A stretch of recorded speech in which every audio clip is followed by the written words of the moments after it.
Hello students, let's start Unit 2, The Sound of Music. This chapter is divided in two parts. Part 1, Eleven Glennie listens to sound without hearing it, whereas Part 2 is a story of the Shehnai of Bismillah Khan. Today we will cover Part 1, whose author is Deborah Cowley. God may have taken her hearing, but He has given her back something extraordinary. What we hear, she feels far more deeply than any of us. That is why she expresses music so beautifully. Read the following account of a person who fought against a physical disability and made her life a success story. This story is about a girl who is deaf but is extraordinary. She can feel music more deeply than us. She became very successful in her life. Let's read about her story. Paragraph 1. Rush hours crowds jostle for position on the underground train platform. A slight girl looking younger than her 17 years was nervous yet excited as she felt the vibrations of the approaching train. It was her first day at the prestigious Royal Academy of Music in London, and doubting enough for any teenager fresh from a Scottish farm. But this aspiring musician faced a bigger challenge than most. She was profoundly deaf.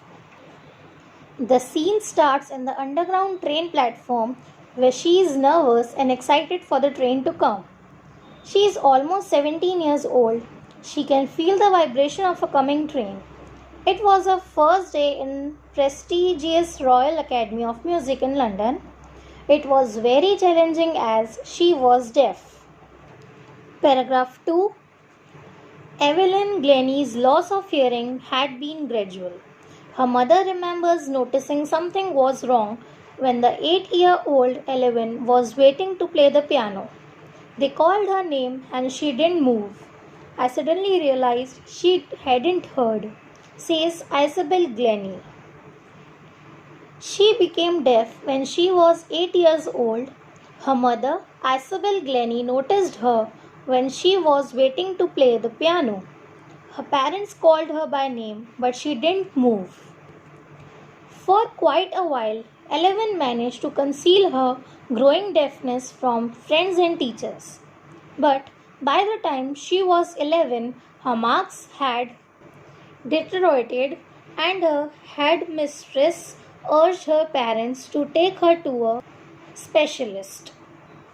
When she was 11, she was not scoring well, so her headmistress suggested her parents to take her to the specialist. It was then discovered that her hearing was severely impaired as a result of gradual nerve damage. They were advised that she should be fitted with hearing aids and sent to a school for the deaf. Everything suddenly looked black, says Eleven. After consulting to the doctor, they found that she was severely impaired because of nerve damage. Specialists advised her parents to get hearing aids and must be sent to the School of Deaf. Paragraph 3. But Evelyn was not going to give up. She was determined to lead a normal life and pursue her interest in music. One day, she noticed a girl playing a xylophone and decided that she wanted to play it too. Evelyn was a strong girl and never gave up. She was very determined and wanted to be successful in music field. One day, she saw a girl playing xylophone and wanted to play that instrument too. Most of the teachers discouraged her, but percussionist Ron Forbes spotted her potential. He began by tuning two large drums to different notes. Don't listen through your eyes, he would say. Try to sense it some other way, says Eleven. Suddenly I realized I could feel the higher drum from the waist up and the lower one from the waist down. Forbes repeated the exercise, and soon Evelyn discovered that she could sense certain notes in different parts of her body. I had learned to open my mind and body to sound and vibrations. The rest was sheer determination and hard work. Most of the teachers discouraged her, but one teacher, that is Ron Forbes, supported her and prepared special notes for her. He suggested her to sense it. This suggestion helped her and she started sensing it. She also learned to open her mind and body to feel the vibrations. Paragraph 4. She never looked back from that point onwards. She toured the United Kingdom with a youth orchestra, and by the time she was 16, she had decided to make music her life. She auditioned for the Royal Academy of Music and scored one of the highest marks in the history of the Academy. She gradually moved from orchestral work to solo performances. At the end of her 3-year course, she had captured most of the top awards. She started achieving the heights of success in playing xylophone. At the age of 16, she made up her mind to make career in music. She gave auditions for Royal Academy and scored the highest marks in the history of that academy.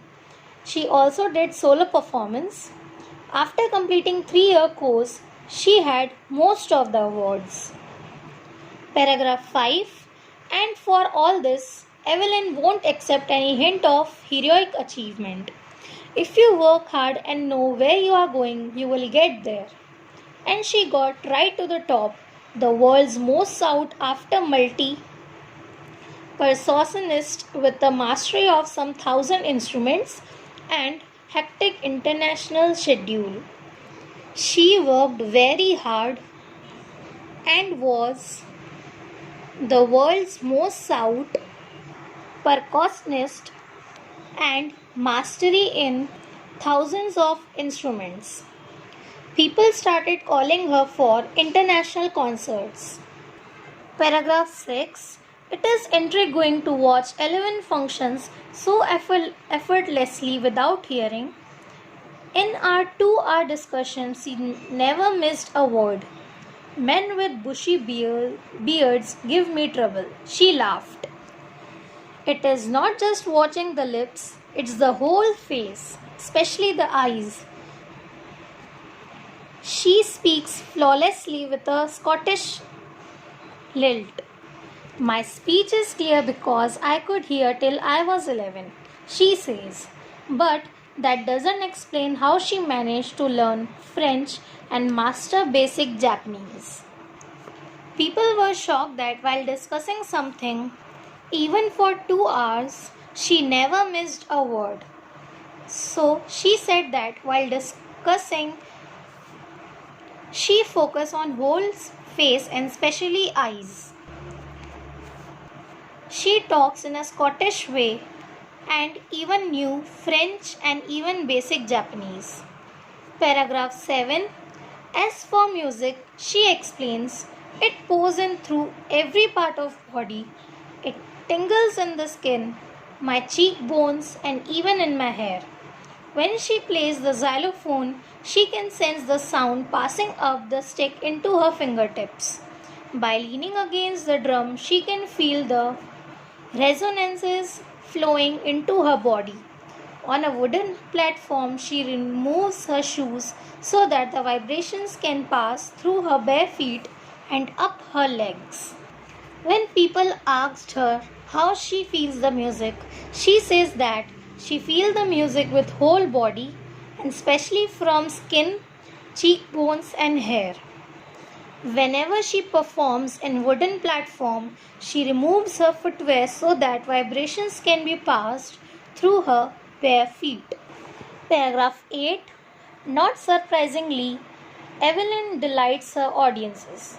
In 1991, she was presented with the Royal Philharmonic Society's prestigious Soloist of the Year award, says master percussionist James Blades. God may have taken her hearing, but He has given her back something extraordinary. When we hear, she feels far more deeply than any of us.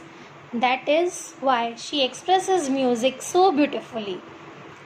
In 1991, she won prestigious Soloist of the Year award by Royal Philharmonic Society. Master percussionist James Blades said that God had taken her hearing and gave her something extraordinary.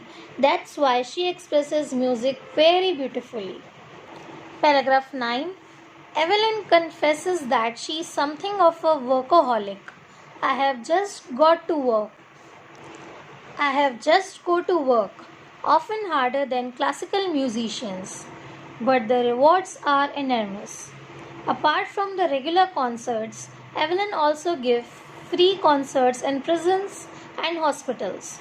She also gives high priority to classes for young musicians.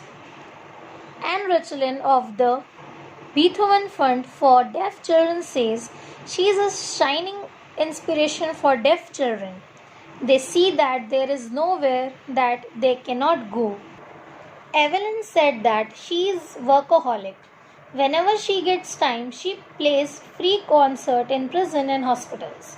She also gives high priority to young musicians who are eager to learn music.